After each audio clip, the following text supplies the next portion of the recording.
Okay, I've got to say the same, I'm going to say the same thing October 11th in Utica when I'm emceeing the Upstate Latino Summit. The views expressed here today are my own and do not necessarily reflect those of my employer, the New York State Department of Transportation, or the state of New York. With that out of the way. What does it mean to be Asian, Pacific Islander, Asian, Pacific American? It's as much as anything else a function of geography. Think about that for a moment. We look at another substantially growing community, Latino community. There is a predominantly shared language, Spanish, except if you include Brazilians who speak Portuguese, and a number of people who speak various indigenous language. Also, there is a predominantly shared faith, Christianity, various branches of Christianity. We don't have that in an Asian Pacific Islander community. So many faiths, so many languages. How many languages are spoken in Papua New Guinea, for instance? More than 1,000. So I want you all to think wide today, and this is how I'm going to get you to think wide. Think outside the box. What do we call this? Football. Okay. What do we call this? What do some people call this? Football, or football, or fujibol, or gaucho, or however many languages you can say that. Some people also call this a football. Rugby, right? Yeah. In Ireland, this is called a football. What? Gaelic football. I'm going to call out an accent now in Australia. Anybody Aussies? There are a few Aussies who live in the area. This is a football. This is Australian football. I was up to 3:30 this morning watching the Australian football grand final. That's Australia's version of the Super Bowl. One word, 5 different meanings to 5 different groups of people. Think about that. And my name tag fell off. I'll put it back on, just in case people forget who I am. HP knows that I think very internationally. He can tell you about my 50th birthday party. We had people from about 12, 13, 14, 15 countries in all 6 continents. I love living in this area. I love being international. I'm just so proud to help everybody today. This is what you're going to see. I never read PowerPoints because I know you all can read yourselves. Here are some of the top Asian American musicians of today. John Lennon and Ravi Shankar's children are in this slide. We were going to try to play it during the registration, but we couldn't get it to work. Maybe during the lunch you'll hear some of this music. I'm not going to mention all the names in the interest of time, but if you're interested, talk to me during the lunch and I will tell you about them. I've been exceptionally lucky to be around Asians and Asian Americans my entire life, all that I can remember. That first photo, top left, I've known that individual since I was 2 years old, since 1969. Our parents, Japanese and Taiwanese. Second photo, my wife says you had a Hindu wedding, so you have no idea what you agreed to, and just for the record, I don't. I don't understand Sanskrit, so you know. Third photo, people very important, very special to me. They're Asian and Asian American students at the University in Albany. Indian, Pakistani, Bangladeshi, Sri Lankan, Indo-Caribbean, Chinese, Korean, Filipino, Indonesian. I love learning as much from them as they do from me, and I just want to acknowledge, shout out, Asian American Alliance right there, second row. I stand up for a second. AAA sign right there.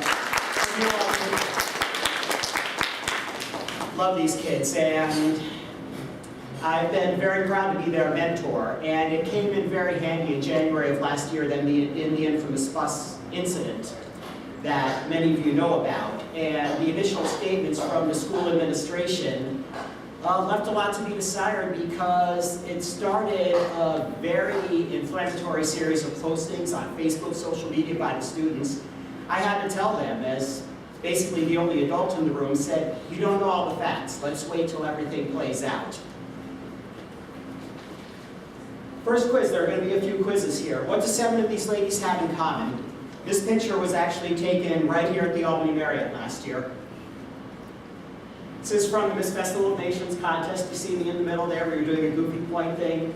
7 of these ladies representing Asian countries, and a number of these Asian organizations are represented here with the Papa, and this is wonderful. I am so appreciative that there's the involvement of the Festival of Nations and now a Papa. It's fantastic. So this is what I want you to see when you see our country jump and scream. For some reason, Pusheen is not dancing back and forth, but or when you see your county, excuse me, not country, but county. So first, Albany. Albany will get to 20, Asian American population will get to 20,000 by 2020. Think of that for a second. The gentleman you see at the top, Mr. Clarence Sunderam, he did work to clean up the horrid mess at the Willowbrook School in Staten Island. He is a person who is amongst the most responsible for the way we care for developmentally disabled people today. What happened at Willowbrook in Staten Island in the 1960s, 50s, 60s, 70s was a moral disgrace. And Clarence Sunderam, after Geraldo Rivera and Robert Kennedy exposed it, helped clean it up. We have. And when I got to my first meeting with the Papa and they were talking about Jennifer being elected, we actually had already elected 3 South Asians to the school board in Albany County, and one of them is here today. Sridhar.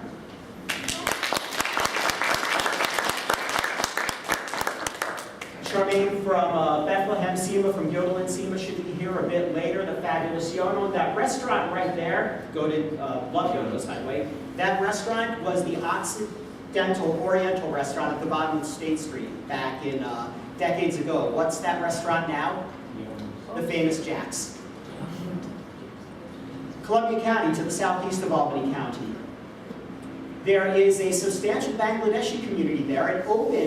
It began when a button factory opened. The button factory closed about 15 years ago, but there's still a presence. Abdul Smia is a Hudson alderman and is running for County Board of Supervisors this year. Fulton County will approach about 400 by 2020. That's the county that's north of Amsterdam with Gloversville and Johnstown. HP educated me about this. Greene County, where Catskill's located. Largest population you'll see is Taiwanese. And HP says it's a function of the temple in Cairo. Dr. Govind Rao is an amazing man in Amsterdam. He is probably Montgomery County's greatest philanthropist. You will see his name on anything and everything. Even has donated a ton of money to Centro Civico, which is the area's main Hispanic social services agency. Rensselaer County will hit 4,000 by the end of the decade. It's home to one of the area's 2 Sikh temples. Saratoga County. This is a story when I first met HP that made his jaw drop a little bit. I told him about a gentleman who was the public safety commissioner for a couple of terms in the city of Saratoga Springs. His name, like the name of the assemblyman from Queens, is Ron Kim. Ron's running for Congress. He's going to be running in the Democratic primary for Congress next year for the North Country seat currently occupied by Lee Stefanik. There are 7, 8, there will probably be about 20, 30 people running in that primary by the end, I'd imagine. That lady under the map with her arms crossed, we waited at the bus stop together at the corner of Elm Place and Ivy Court back to go to Dakota Middle School at Chenangawa. Her name is Michelle Michaels. That's her TV name. Her real name is Vishnu Mukherjee. She is a very famous meteorologist in the Boston area. You've all met Jennifer already, but we already had an elected official in Schenectady County, Filipino City Court Judge Guido Loyola. Oh, and just going back, when I first met Aaliyah at HP's house, she was telling me about the Islamic Center and how her center is one of the few, if only, that is, whose constituency is majority Asian, South Asian. And I found that very interesting. Schoharie County, look, 0% Asian poverty in Schoharie County. That's the only 0 I found the entire time. Warren County. is home to a tiki lounge in Lake George that's open from May to October. There is actually a Hawaiian community in the Lake George Glens Falls area. So HP, this is something we're going to have to investigate next year. And just to go back, one more thing for Schenectady County, there's a very substantial Indo-Caribbean community in Schenectady County. And finally, some statistics for Washington County. Now we're just going to go through some of the other upstate regions pretty quickly here. North Country, that's where you see the preponderance of Pacific Islanders in upstate New York, and that's because of the existence of Fort Drum. Major Sale was the honoree at the Fort Drum's annual Asian Pacific month event they had back in May.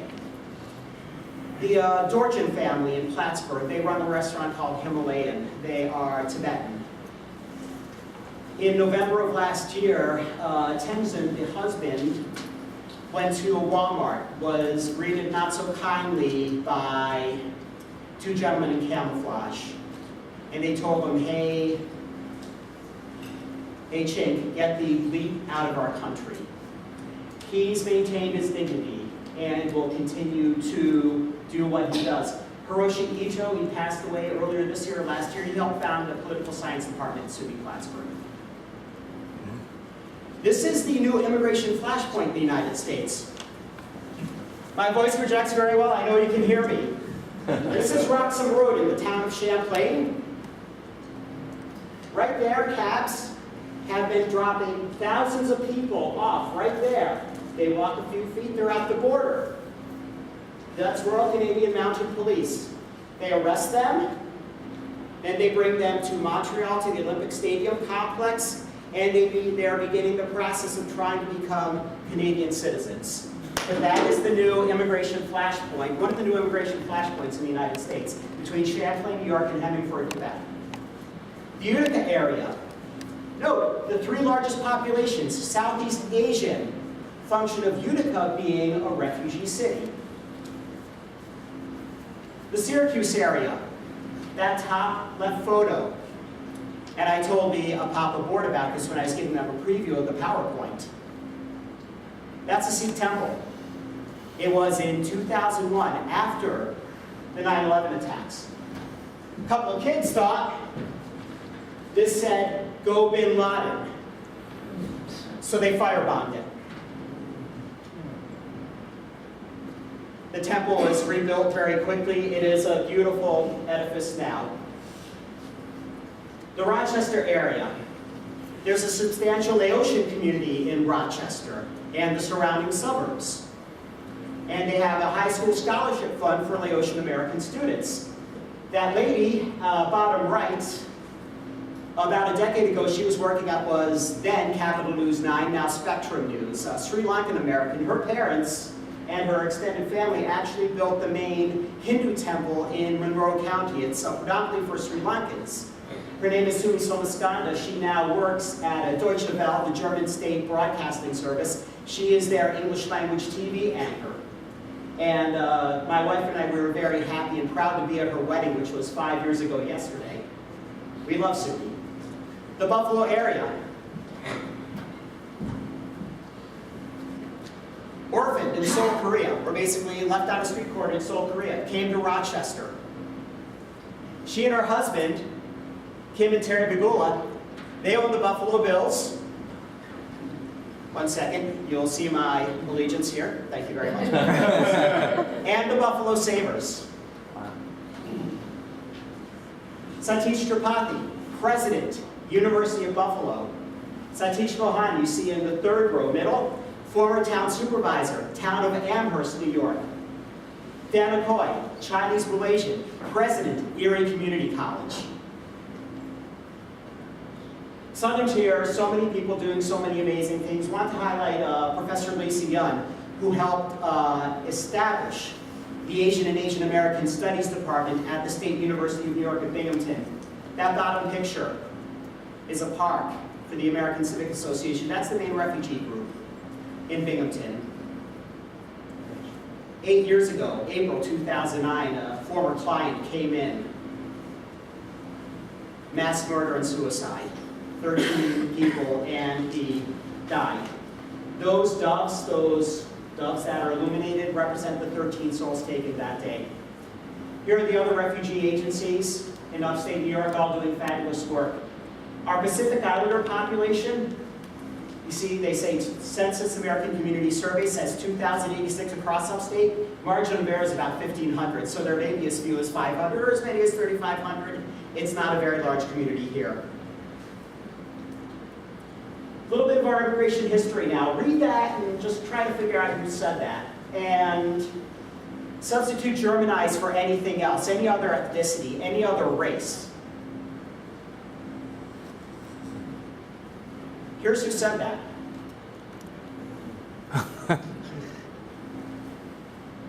The Know About Things were a very violent anti-Catholic group that existed in the 1800s.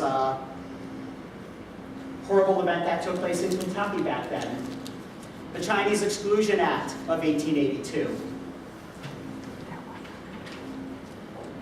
Immigration Act of 1924 ended open immigration in the United States, ended open borders, favored people from Northern and Western Europe.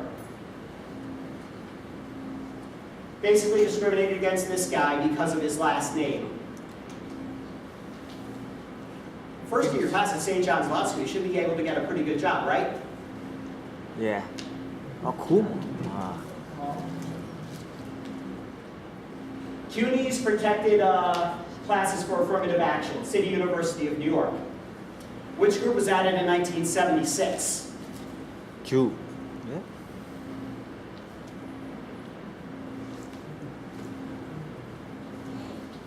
Italian American. Italian Americans. Some of you may know these individuals. Many of you know about Vincent Chin. For those who don't, 1982, Detroit, Michigan.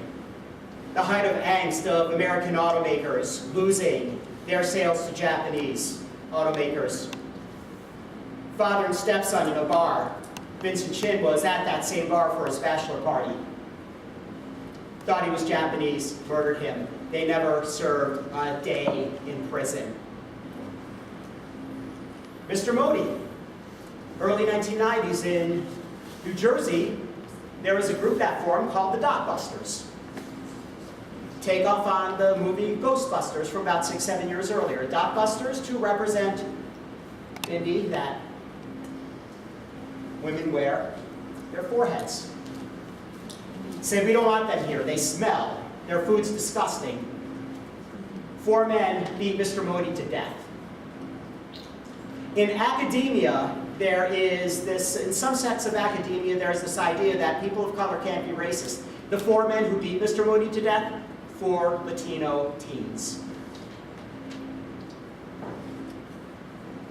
In 2011, I was proud to, very, very happy, I always try to help people out. I helped out 2 people in a couple of initiatives that the current Governor Cuomo was trying to establish. First individual, and I know quite a few of you know him, Mark Streb, the governor's then Capital Region Director, basically gave him a laundry list of names, individuals, organizations that represent the Latino and Asian communities.